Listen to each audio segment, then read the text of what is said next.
ایمان کیوں نہیں جاگتا؟ ان کو کس نے یہ بتایا ہے کہ یار یہ ایمان ہے، یہ عشق ہے، یہ محبت رسول ہے؟ کن لوگوں نے ان کو بتایا؟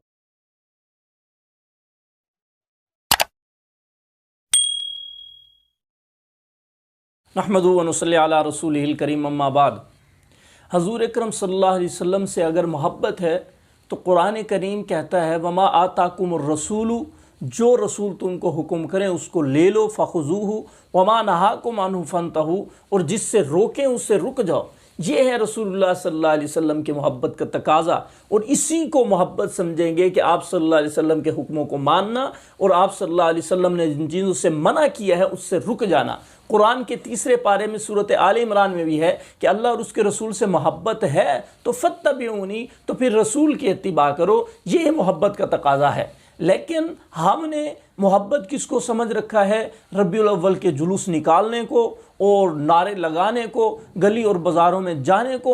ہم تو شروع سے کہتے چلے آ رہے ہیں بھئی یہ کوئی دین نہیں ہے، یہ کوئی شریعت نہیں ہے، نہ رسول اللہ صلی اللہ علیہ وسلم نے اس کا حکم دیا ہے، نہ صحابہ نے کیا ہے، نہ تابعین نے کیا ہے۔ یہ ہماری اپنی طرف سے بنائے ہوئے طریقے ہیں جس کو ہم دین سمجھ رہے ہیں۔ یہی بدعت ہے، یہی گمراہی ہے۔ اس سال ربیع الاول میں پہلے تو ہم سنتے تھے نا کہ لوگ مرد جو ہے وہ ڈانس کرتے ہیں، ڈھول بجاتے ہیں اور خسرے نچتے ہیں، یہ ربیع الاول کا جشن منایا جا رہا ہے۔ لیکن اس سال تو کمال کر دیا، ایک لڑکی کو ہار سنگار کر کے، حور بنا کے ایک بڑی چیز کے اندر بٹھا دیا، اور میلاد النبی کے عنوان سے نعرے لگائے جا رہے ہیں، اور نعرے رسالت اور عشق رسول کے جو ہے وہ نعرے لگائے جا رہے ہیں۔ پہلے آپ ویڈیو دیکھیں پھر اگلی بات کرتے ہیں۔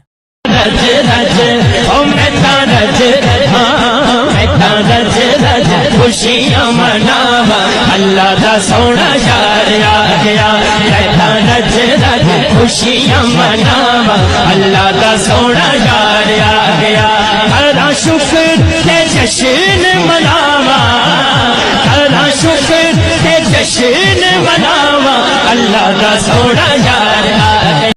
بات یہ ہے کہ آپ نے ویڈیو دیکھی، اس کے اندر کیا ہو رہا ہے؟ مسلمانوں کو شرم کیوں نہیں آتی؟ مسلمانوں کا ایمان کیوں نہیں جاگتا؟ ان کو کس نے یہ بتایا ہے کہ یار یہ ایمان ہے، یہ عشق ہے، یہ محبت رسول ہے؟ کن لوگوں نے ان کو بتایا ہے؟ ان جن کو دین کا کچھ پتہ نہیں ہے۔ میں تم کو بتاتا ہوں کہ یہ چیزیں ربیع الاول کے مہینوں میں جو جلوس نکلتے ہیں ان کے اندر کبھی خسرے ناچ رہے ہیں، کبھی ڈھول پہ رقص کیا جا رہا ہے، اور کبھی ڈانس ہو رہے ہیں، اور کبھی اس طرح کے فحاشی کام ہو رہے ہیں۔ کیوں؟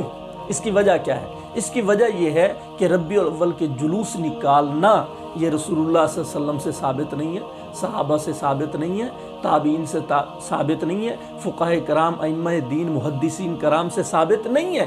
تو پھر انہوں نے اپنی طرف سے نکال لیا ہے۔ جب اپنی طرف سے نکال لیا ہے تو کوئی طریقہ تو پیچھے سے ملا نہیں کہ ہم اس طریقے پر اس جلوس کو لے کے چلیں۔ جب کوئی طریقہ نہیں ملا تو ہر کوئی اپنی منمانی کرتا ہے، ٹھیک ہے، کیونکہ اپنا جو طریقہ بنایا ہوا ہے۔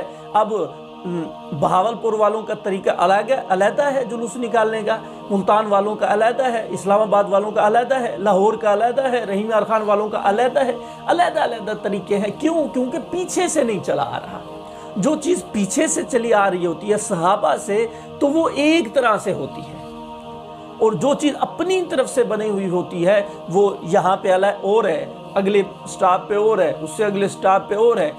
ربیع الاول کے جلوس بھی ایسے ہیں، نہ صحابہ نے نکالے، نہ رسول اللہ صلی اللہ علیہ وسلم کے دور میں نکلے کہ 12 ربیع الاول کو جلوس نکلتے ہوں، نہ تابعین، ائمہ مجتہدین، کسی کے دور میں نہیں نکلے۔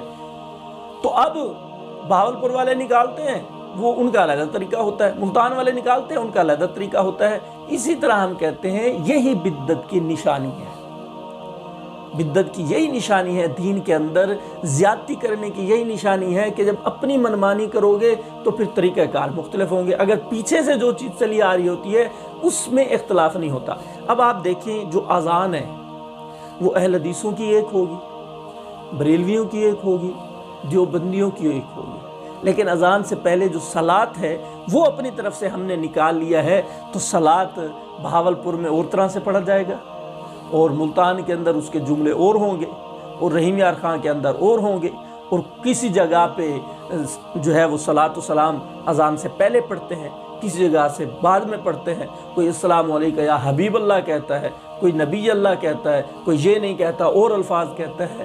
کیوں؟ کیونکہ اپنی طرف سے جو بنائے ہوئے ہیں، بتیں جو ہوتی ہیں وہ ان کا کوئی سر اور پاؤں نہیں ہوتا، وہ جس کے جی میں جیسے آتا ہے وہ کرتا جاتا ہے۔